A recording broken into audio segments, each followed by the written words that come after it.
জামাতে আটককৃত হাদি হত্যার আসামি ফয়সাল কি বলতেছে শুনুন এবং সর্বোচ্চ শেয়ার ও কমেন্ট করে দিবেন। জামাত বিএনপির একটা চাল হতে পারে। জামাতের কে? এটা তো আমি জানি না, অ্যাকচুয়ালি আমি জানি না।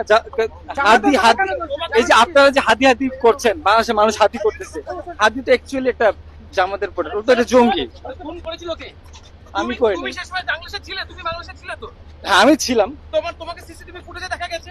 আমাকে গুলি করতে দেখা যায়। তবে আপনারা তার মুখ থেকে শুনতে পারছেন যে এই হত্যাকাণ্ডের সাথে জামাত বিএনপি আরো কারা কারা জড়িত থাকতে পারে। আমি বলবো ইন্ডিয়া গভর্নমেন্টকে, যারা গোয়েন্দা বিভাগ আছে, আপনারা তার ভিডিও যে ফুটেজগুলো নেবেন, তা থেকে জবানবন্দিগুলো সংগ্রহ করবেন, সেগুলো আপনাদের কাছে রাখবেন। কারণ না হলে বাংলাদেশে নতুন জজমিয়া নামে একটা নাটক হতে পারে, যেখানে আওয়ামী লীগকে ফাঁসানোর কোনো চেষ্টা হতে পারে। তাই আপনাদেরকে বলবো আপনাদের কাছে ডকুমেন্টগুলো রাখবেন, যেন দ্বিতীয় কোনো জজমিয়া নামের নাটক বাংলাদেশে চালু করতে না পারে। তাই এই ফয়সালকে কে বা কারা ব্যবহার করছে, আমি বলবো প্রত্যেকটা জনগণ তার তথ্য জানা দরকার, যেন নতুন করে কোনো জজমেন্ট নাটক উপস্থাপনা না হয় বাংলাদেশে।